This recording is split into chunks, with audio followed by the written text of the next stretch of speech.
Merci à OneXBet d'être avec nous. Rendez-vous au prochain match.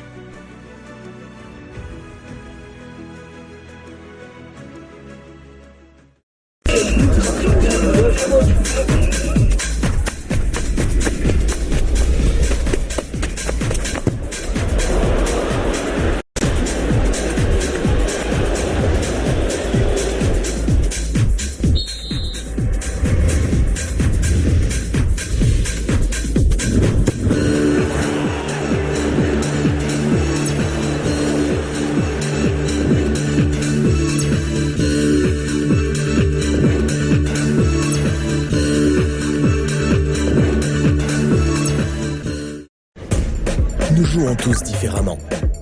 Certains vivent pour le frisson, d'autres qui préfèrent la jouer cool. Mais ce sont les émotions qui nous unissent. Des paris pour tous. Révélez votre personnalité. OneXBet. Salut à tous, mesdames et messieurs.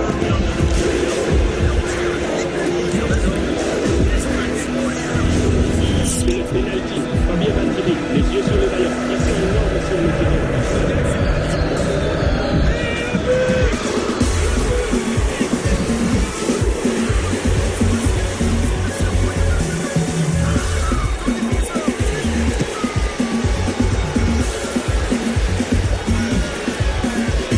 Le football, son 33 Export. 33 Export, supporter numéro 1 du football.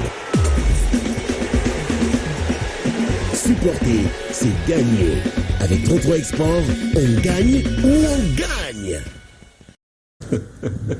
Bonsoir à tous et bienvenue au Grand Stade édition du 9 novembre 2025. Comme d'hab, on parlera de foot vert, rouge et jaune et surtout du crucial Cameroun, République démocratique du Congo. Mais avant, comme d'hab, on démarre par le sommaire.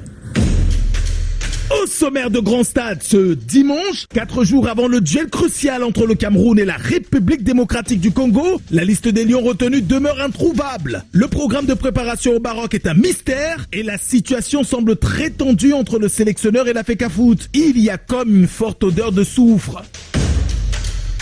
Au plan local, le football a 7 prend ses marques au Cameroun. Un tournoi national annoncé dans 6 régions du pays. Des réunions se multiplient entre Douala et Yaoundé. Le lancement s'annonce spectaculaire du côté de Bamenda et les acteurs semblent avoir trouvé une autre façon de vivre leur passion. En club, avant la parenthèse internationale, les Lions brillent de mille feux. Zambo Anguissa, joueur du mois en Série A. Brian Bemo, player of the month en Première Ligue. Toujours les mêmes visages. Nous n'avons aucun résultat concret et les élections n'apportent aucun bénéfice réel.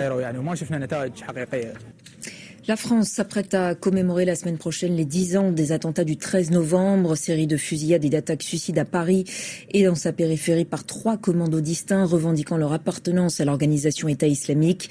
Bilan 130 morts, 413 blessés hospitalisés, les attentats les plus meurtriers jamais perpétrés en France.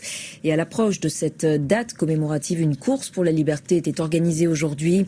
Elle a sillonné tous les lieux des attentats. Sachez par ailleurs que le ministre français de l'Intérieur, Laurent Nunez, a appelé préfets et responsables de la sécurité à renforcer les mesures de vigilance face à une menace terroriste qui demeure visiblement à un niveau élevé sur le territoire français. On va écouter Laurent Nunez. L'alerte, elle est maximale, comme maintenant depuis plusieurs années. La menace terroriste dans notre pays demeure très élevée. Elle a changé de nature, on y reviendra, je pense. On n'est plus sur la crainte d'attaques projetées comme elle s'était déroulée il y a 10 ans maintenant. Vous savez, quand vous avez des grands moments de commémoration comme ça, il est normal que le ministre de l'Intérieur demande une plus grande vigilance à l'ensemble des forces de sécurité intérieure. Mais est-ce que vous avez il n'y a pas de projet, non, il n'y a aucun projet. Il n'y a aucun projet précis, pour un projet précis qui a été identifié.